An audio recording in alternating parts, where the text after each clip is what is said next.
Привет, мои дорогие! Сегодня хочу рассказать вам о том, что такое breathwork. Это глубокие дыхательные практики и почему они служат необходимым дополнением к терапии, а также поговорим о том, могут ли они быть полноценной заменой терапии. И если у вас возникнут какие-то вопросы по ходу просмотра этого видео, пожалуйста, оставляйте их в комментариях, пишите мне, я с удовольствием отвечу на них. Так вот, говоря о дыхательной работе как отдельно стоящей модальности, я не имею в виду сейчас пранаямы, техники древних йогов. Это немножко отдельная история, мы поговорим как-нибудь в другом видео. Так вот, глубокая дыхательная работа, под ней мы подразумеваем осознанный и связанный тип дыхания через нос или через рот. Это conscious connected breathing. Он conscious, потому что в течение всего процесса вы остаетесь в сознании, и он connected, потому что между вдохом и выдохом мы не делаем паузы. И такой вид дыхания дает нам доступ к подсознанию, активизирует, да, творческую активность бессознательного. А как мы знаем, бессознательное связано с, вы можете назвать это космосом, можно назвать это Богом. Через бессознательное с нами разговаривают те вот высшие силы, которые, собственно, привели нас в этот мир, да, в который мы верим, но не видим. И, собственно, бессознательное позволяет нам не только получить какие-то инсайты вот оттуда, да, из космоса, видения, какие-то сообщения и так далее, но и также отпустить контроль, дать волю эмоциям, которые, как мы знаем, зажаты в теле. И все это сильно ускоряет терапевтический процесс, но обо всем по порядку. Грубо говоря, breathwork э, делятся на такие две большие категории относительно целей и задач. Первое — это breathwork, да, дыхательная работа как способ регуляции нервной системы. И второе — это дыхательная работа как инструмент доступа к воспоминаниям, к прошлому травматичному опыту и как инструмент завершения цикла травмы. Поговорим сначала про breathwork как способ регуляции нервной системы. Обычно это более легкий, да, тип связанного дыхания, еще раз, да, без пауз между вдохом и выдохом. И под легким я подразумеваю дыхание нос-нос, вдох через нос, выдох через нос. И этот тип дыхания, он не запускает процессы серьезной гипервентиляции, не слишком сильно меняет химический состав крови, то есть нет повышенной оксигенации, равно как и нет повышенной потери СО2 по сравнению с дыханием, например, рот-рот. И такую технику называют реберфинг. Ну, реберфинг это условно, потому что он обычно длится где-то 3 часа. Иногда мы просто можем дышать нос-нос в течение часа и получать определенный эффект. Почему он называется реберфинг, да, по-английски rebirthing? В частности, потому что вы дышите как новорожденный. То есть такой короткий вдох, короткий выдох через нос, без паузы. Вот такой вот как младенец, который только что появился на этот свет. И эффект от практики дыхания через нос, он, конечно, сильно зависит, как я уже сказала, от того, сколько времени вы это делаете. Ну вот, допустим, мы берем сессию в час. Что может происходить за это время? За это время вы заходите в состояние транса, да, потому что это ритмичное дыхание, потому что вот это трансовое состояние поддерживается также и музыкой, и ваша нервная система успокаивается, потому что дыхание замедляет пульс, и ваш сердечный ритм становится более устойчивым, и активируется парасимпатическая нервная система, то есть система, которая отвечает за отдых. Ваше тело и ваше сердце становятся более расслабленным, более открытым, вот нервная система, да, как я уже сказала, расслабляется.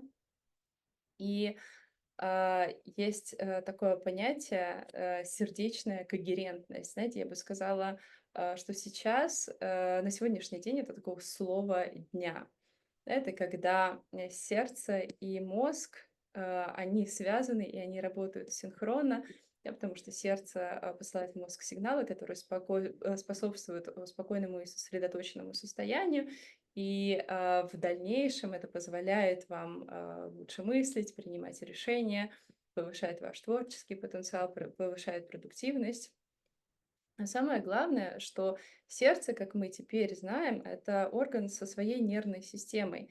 Так вот, когда сердце приходит в определенное состояние, в состояние открытости и спокойствия, те электрические сигналы, которые производит именно эта часть нашего тела во внешний мир, они высокой частоты вибраций. Соответственно, вы сами, ваши вибрации тела меняются, когда сердце приходит именно вот в состояние когерентности.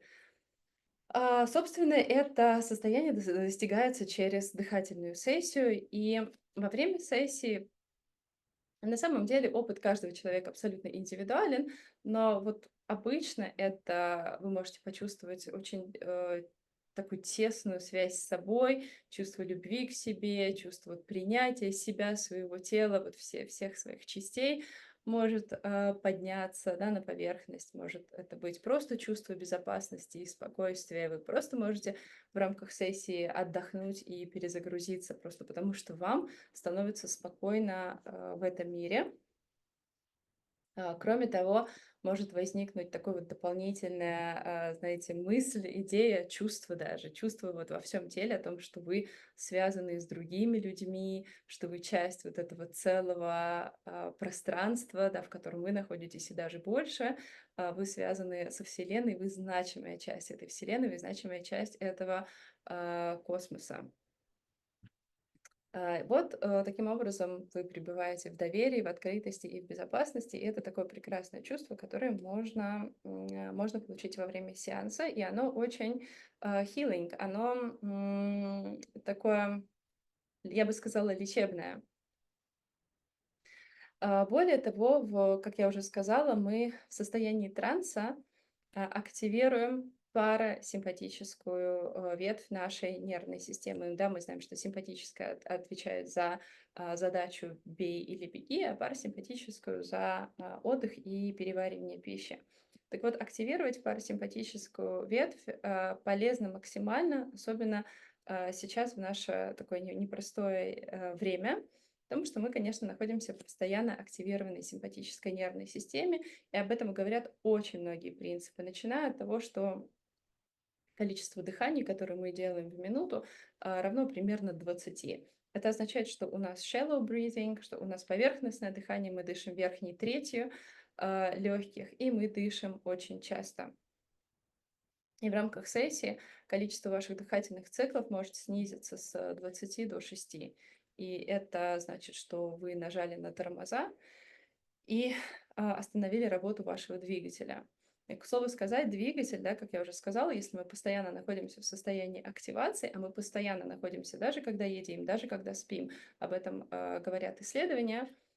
Вот представьте себе, да, что у нас есть автомобиль, ну, скажем, Феррари, и мотор этого автомобиля, он постоянно работает. И мы всегда движемся на скорости 200 там, километров в час.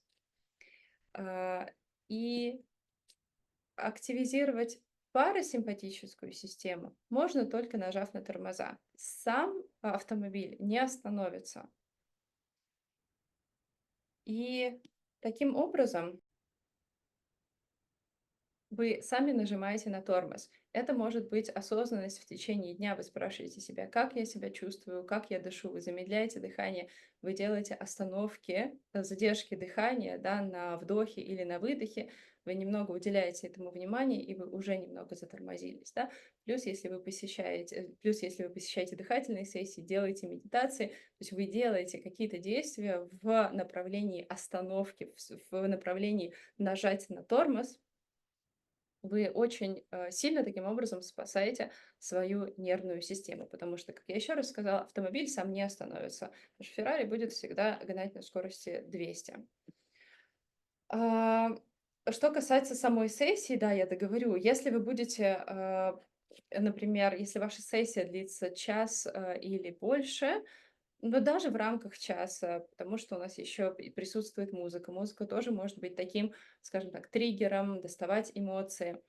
И вот этот весь процесс, даже дыхание нос-нос, может вывести на поверхность подавленные эмоции, какие-то подавленные воспоминания и может дать им выход. Таким образом, вы через тело, через слезы, через эмоции вы освобождаете себя от этого заряда, который носим мы, по сути, с каждой непрожитой травмой. Непрожитой, я имею в виду в полном цикле травмы, да, потому что в любом случае мы находимся в состоянии транса, да, почему эти эмоции могут всплыть, мы находимся в состоянии медленных мозговых волн, мозговой активности, это может быть альфа, или даже вы дойдете до тета, погрузитесь в такое вот состояние полусна. Это значит, что вы отвечаете свое сознание, да, то есть тот мозг, который отвечает за принятие решений, который находится в состоянии боевой готовности, и активируете режим отдыха, и активируете режим доступа к подсознанию. И да, у вас меняется биохимия крови при этом, у вас все равно увеличивается альвеолярная вентиляция легких, вы увеличиваете насыщение крови кислородом, что, к слову сказать, тоже максимально полезно. Вы активизируете деятельность системы кровообращения, что тоже максимально полезно. И здесь не может происходить никаких сбоев. Даже если у вас случится оксигенация повышенная, то у нас в организме есть мощнейшие компенсаторные механизмы, которые стабилизируют через 15 минут связанного дыхания, соотношение кислорода и углекислого газа в крови. Но это, скорее всего, у вас случится при дыхании рот-рот и не при таком, как я уже сказала, легком именно физическом плане типе дыхания. Так что здесь все довольно безопасно. Если мы говорим о дыхании как об инструменте работы с травмой, это моя любимая тема, это то, что мне действительно интересно, это супер захватывающая история, и я не просто верю в терапевтический эффект таких сессий, но я и на себе проверила эффективность неоднократно. Это работает, это мощнейший усилитель вашего процесса исцеления, который, ну, например, вы проходите через какой-то процесс сейчас с терапевтом или ранее проходили, но вы, скорее всего, работаете на ментальном уровне, вы осознаете, вы меняете отношение к событиям прошлого. Но, опять же, повторюсь, наши травмы заключены в теле, в мышцах, в фасциях, вообще на уровне, на клеточном уровне они остаются, поэтому задействовать дыхание и тело при работе с травмой, это не просто максимально полезно, а это единственный способ, по сути, избавиться от травмы. Но я немножечко об этом подробнее остановлюсь дальше. Технически происходит это так. Это опять то же самое связанное и осознанное дыхание на протяжении всего процесса. И обычно это комбинация вдоха через нос, выдоха через рот или через рот и вдох и выдох. Это такой, знаете, тяжелый вид дыхания, я бы сказала, ну, естественно, в кавычках. Он физически более такой сложный, потому что организм сразу в течение первых 10-15 минут проходит через резкие скачки в газообмене. То есть повышается уровень кислорода в разы, хоть это и контролируемое, но у вас происходит гипервентиляция, вы можете испытывать головокружение, даже немного тошноту. А, И потери углекислого газа по итогу 20 минут, они будут составлять около полутора, даже до 2 литров, но это вот за всю сессию.